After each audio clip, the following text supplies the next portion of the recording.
শুভ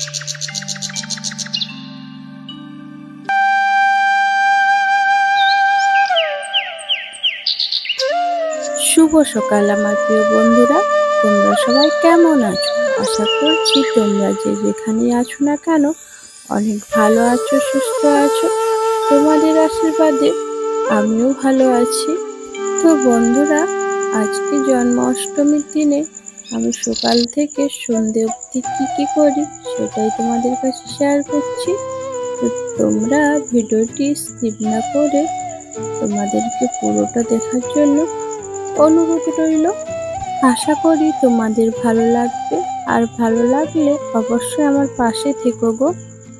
আমি সকালে উঠেই এই জমিতে গিয়েছিলাম, একটা আঁখ ভেঙে নিয়ে এসেছি, দিয়ে স্নান করে ঠাকুরের বাসন থেকে যাবতীয় কাজগুলো আগে সেরে নিয়েছি। দিয়ে যে ফুল তুলে নিয়ে জল তুলসী দিয়ে ঠাকুর সেবা দিয়ে পোশাকগুলো ধুয়ে মেলে দিয়েছি। আগে থেকেই বাসি কাজগুলো সম্পূর্ণ গুছিয়ে নিয়েছিলাম। দিয়ে ঠাকুর সেবাটা দিয়েই আমি জন্মাষ্টমীর পুজোতে যে অল্প ফল আর অল্প কিছু লাডু বানিয়ে দেব, তেমন কিছু বানাবো না, আর অল্প চালের বড়া বানাবো। আমাদের যেহেতু গোপাল ঠাকুর নেই, আছে ওই জেঠুমণিদের আছে, ওইখানে অল্প কিছু পুজো দিয়ে দেব। আমি মন্দিরে পুজো দিয়ে দিতে যাব। তোমাদের কাছে অনুরোধ রইল, ভিডিওটি দেখো, তোমাদের আশা করি অনেক ভালো লাগবে। আমি বিছানাটা পরেই আমি গোছালাম, কারণ কি বলতো, ওরা তো ঘুমিয়েছিল। আগে আমি পুজোর জোগাড়টা করে নিয়েছি, তারপরে বিছানাটা পরিষ্কার করে বাসনগুলো ধুয়ে জল ছেড়ে এই ঘরে রেখে দিয়ে উনুনটা ধরিয়ে ভাতটা বসিয়ে দিয়েছিলাম। আর ভাতটাও আমার ফুটে গেছে, আর সবজিগুলো কেটে নিয়ে ধুয়ে নিয়েছি, রান্না করে নেব। ঢ্যাঁড়সের তরকারি আর ওই যে ঝিঙ্গে আলু দিয়ে একটা তরকারি হবে, আর মুগ কলাইয়ের ডাল বানিয়ে নেব। ভাতটাও ফুটে গিয়েছে, ফ্যানটা ঝরিয়ে সবাইকে খেতে দিয়ে বসেছিলাম। সমস্ত বাড়ির কাজকর্ম গুছিয়ে কাপড়টা পাল্টে নিয়েছি, নিয়ে বেরিয়ে পড়েছি পুজো দিতে। তো তোমরা চলো, কোথায় পুজো দিতে যাচ্ছি আশা করি তোমাদের ভালো লাগবে। কি বলো তো বন্ধুরা, ভোর 4টে থেকে উঠে সংসারের সমস্ত কাজ গুছিয়ে, আবার বাইরের কাজ গুছিয়ে বাড়িতে লাড্ডু বানিয়েছিলাম, আর তোমাদের কাছে শেয়ার করিনি, জানো তো। কারণ কি বলতো, তখন না দিদিশোনা এতটাই বিরক্তি করেছিল, তাই তোমাদের কাছে শেয়ার করতে পারিনি গো। দেখো, চলে এসছি মন্দিরে, আর একে একে সবাই এসছে ডালা প্রসাদ নিয়ে পুজো দিতে, আর অনেকে ফল বা অনেকে ভোগ দেখাচ্ছে। আমার বাড়িটা একটু দূরে, আর এখানে অনেকেরাই দূর দূরস্থ থেকেই আসে, জানো তো। এতটাই মায়াবী না, তোমাদেরকে বলে বোঝাতে পারবো না গো। তো আমি ফলগুলো ধুয়ে কেটে নেব যাচ্ছি, আর ওখানে না ভোগ দেখানো হবে, তাই ওখানে জোগাড় যন্ত্র করছে কাকিমারা। ফলটা কেটে আমি মন্দিরে দিয়ে দেব, দিয়ে অল্প টাইম বসে নেব, কারণ জানো তো এখানে না অনেক লোকজন আসে পুজো দিতে, ভীষণ ভিড়ও হয়, আর বাতাসা লুট হয়, অনেকটাই টাইম লাগে, জানো তো। এখানে যতবারই আসি মনে হয় খুবই ভালো লাগে, জানো তো। যত মনের কষ্ট দুঃখ সব দূর হয়ে যায়।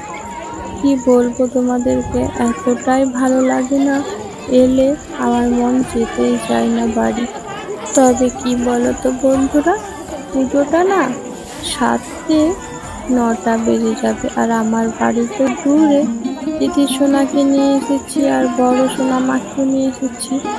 ওদের তো ঘুম পেয়ে যাচ্ছে, ওরা এখন খেলাচ্ছে, আর তাই আমরা না বেশিক্ষণ থাকবো না, একটুক্ষণ থেকেই ভোগটা দেখে দেব, দিয়ে বাড়ি চলে যাব।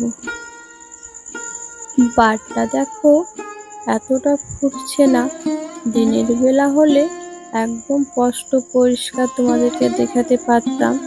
যেহেতু এটা রাত্রিবেলা, তাই পুরোটা তোমাদেরকে পরিষ্কার করে দেখাতে পারছি না।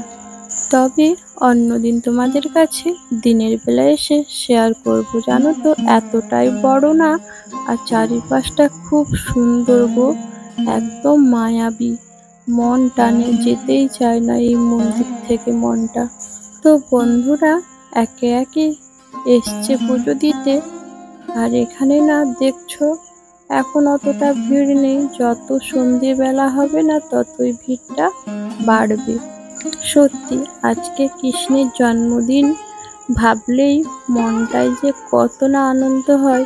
তবে কি বলতো, আজকে না আমি তেমন কিছুই করতে পারলাম না গো, কারণ আমার যতটা সামর্থ্য আমি সেইভাবেই পুজো দিলাম। মন চাইছিল দুহাত ভরে আমি শ্রীকৃষ্ণ আর রাধের সেবা দিই। কি বলতো, সামর্থ্য থাকলে তো দেব। এই মায়াবী মন্দিরটাতে জানো তো, যেই মনস্কামনা করে তার নাকি মনস্কামনা পূরণ হয়, জানো তো। তাই আমি ঈশ্বরের কাছে প্রার্থনা করলাম এইভাবেই যেন কষ্টের মধ্যে আমার দুটো মেয়ে পরিবারের সবাই যেন অনেক অনেক ভালো থাকে, সুস্থ থাকে। আর জানালাম পরিবারের বাদে চারিপাশে যে পৃথিবীটা সবাই যেন অনেক সুস্থ, অনেক ভালো থাকে। কারণ কি বলতো বন্ধুরা, আমাদেরকে তো সবাইকে নিয়ে চলতে হয়। আর ঈশ্বরকেও জানালাম উনিও যেন অনেক সুস্থ থাকে, ভালো থাকে। দেখো এত সুন্দর লাগছে না, তোমাদেরকে বলে বোঝাতে পারছি না। তো তোমরা বুঝেই গেছো এতক্ষণ যে আমার সব থেকে বেশি আমি কাকে ভালোবাসি আর কোন ঠাকুর আমার সব থেকে প্রিয়। তো বন্ধুরা আমি না সব দেবতাকেই, সব ঈশ্বরকেই সমান চোখেই দেখি আর একইভাবেই ভালোবাসা দিই গো, কারণ ওনারা ছাড়া এই পৃথিবীতে কিছুই নয় আর কিছুই সম্ভবও নয়। তো বন্ধুরা এখন আমি বাড়ি যাব, কারণ কি বলতো 9টা বেজে যাবে পুজো শেষ হতে। তাই আমি তো প্রসাদটা নিতে পারলাম না, কারণ দিদি সোনারও তো ঘুম চলে এসছে চোখে, আর বড় মেয়েও।